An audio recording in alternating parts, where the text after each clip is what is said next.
My name is Caroline and I'll be helping you clean up the data for the sit. So if I press play, you'll be able to see that a lot of the occlusion happens when the character is sitting and also when he is getting back up. Before we begin, we want to make sure that the skeleton isn't selectable. Mine is, so I'm going to go to the dotted square above, press that, and then uncheck skeletons. In labels, you'll also want to be able to see both the labeled markers and unlabeled, so in the three dots right here, you'll press split. Another thing that I did that you don't have to do if you don't want to, you'll go to Edit, Settings, and then in Views. I like to make the markers a lot more visible, so in the markers category, I bumped up the custom size, and I also made unlabeled markers orange, because originally they're white, and I find that hard to see. In mouse, you'll be able to change your mouse presets to Maya. Okay, we're ready to begin. So I'm going to the top list of the labeled markers, which is our thigh front, and in Graph View you'll be able to see the curves of our motive data for that marker. Right now we're in channels. If you go to tracks, you'll be able to see the motive data for all the markers, and this can be useful because you can see which unlabeled markers have a lot of data that could possibly be swapped into one of these areas. Like this looks like it could fit in here, but we'll see. Go back to channels. I'm going to press F to focus on that marker, and then I'm just going to scrub through up until the point where we get to the missing data.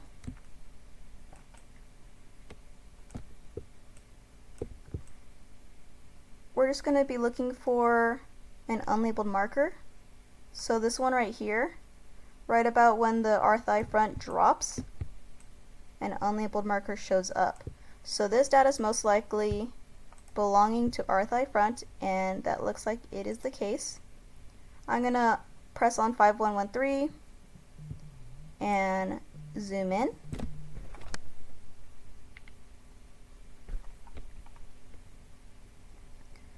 And I'm going to shift select just this area, and then control select our thigh front, and with both those selected, I'll go to edit tools. To the very bottom is swaps, and I'll swap the range.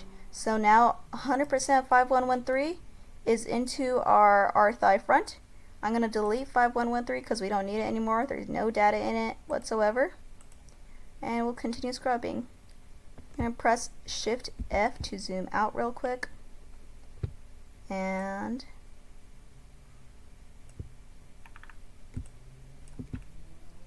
let's see if there's another unlabeled marker.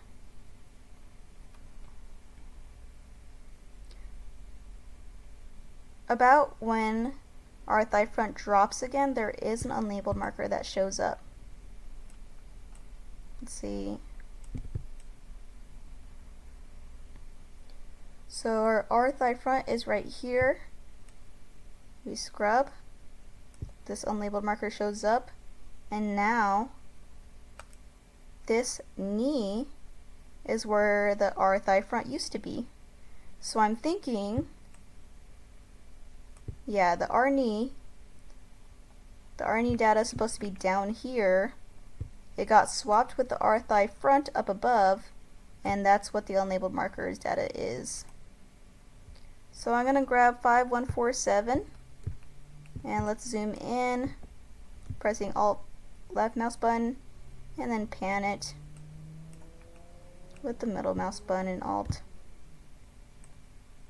Shift select it.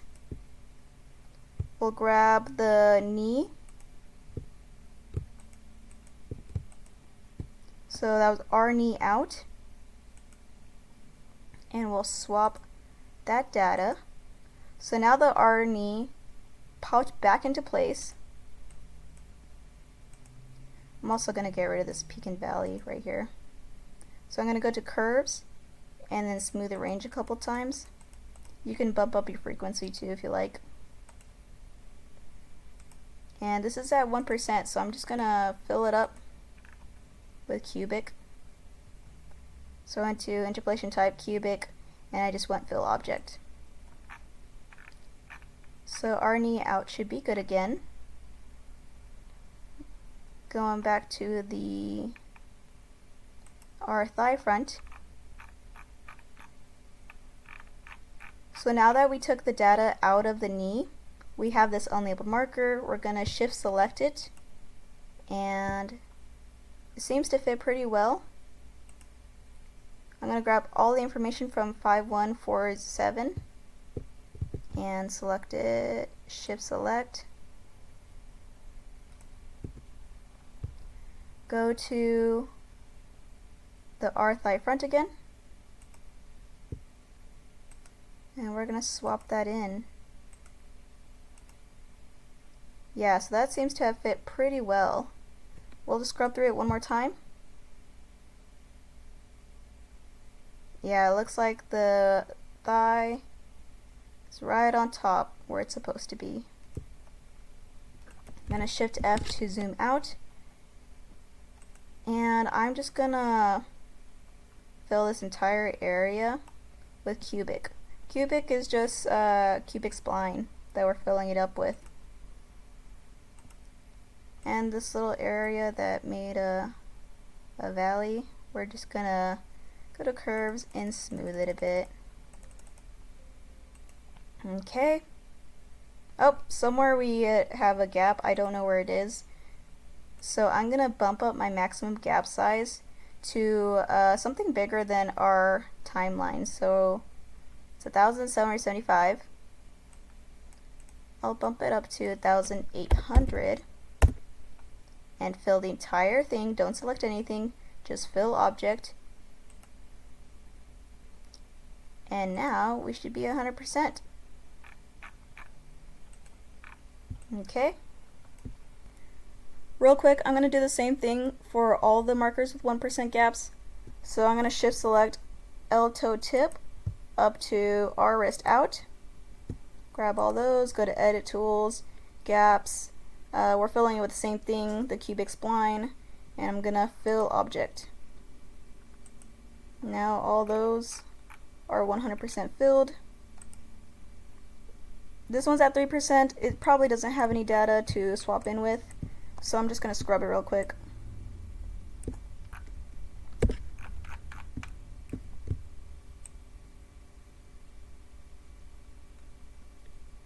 And yeah, there's no data to fill it up with.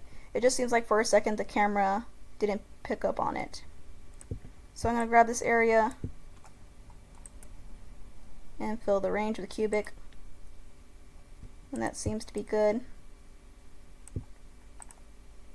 Somewhere there's a gap. I'm just not going to select anything and fill object.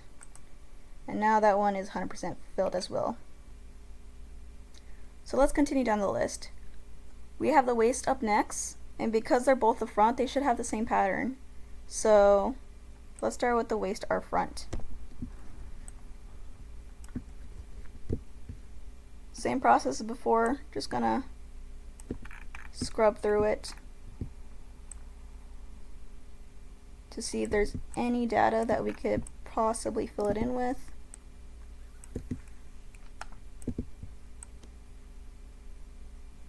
So I see one unlabeled marker here, right next to where the marker should have been.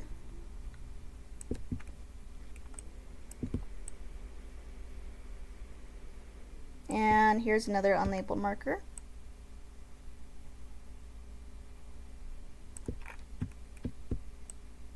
Alright, that's all I see, so let's go back to that one right here. I'm going to shift select it. It does seem to fit pretty well. And I'm going to press on the unlabeled 5134 and Alt left mouse button to zoom.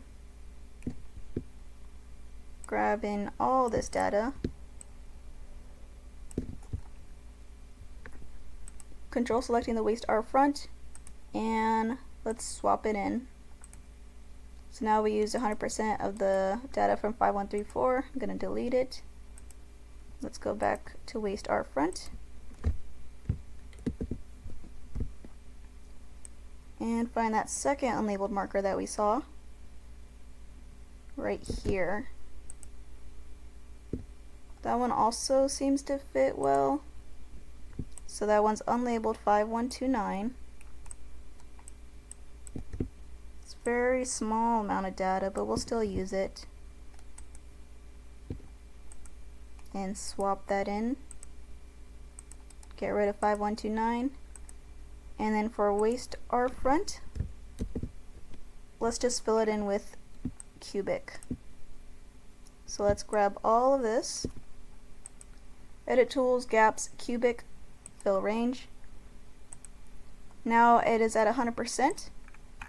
We'll play it just to make sure that that wasn't the wrong decision to do. And it looks good. Okay. Let's find our waste R front again. Then control select waste L front.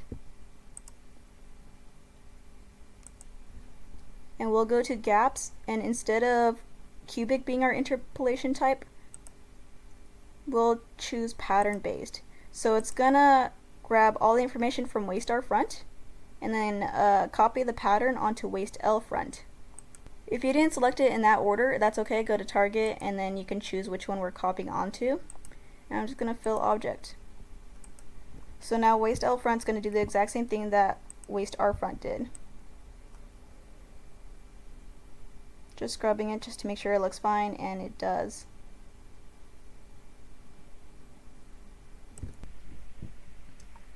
I think this is a good time to save our work before it crashes. I'm gonna go to File, Save Takeout since it's still a work in progress. And for you guys, it'll be sit, first name, last name, and then whatever number the take is, so 01. So that concludes part 1. I'll see you guys in part 2.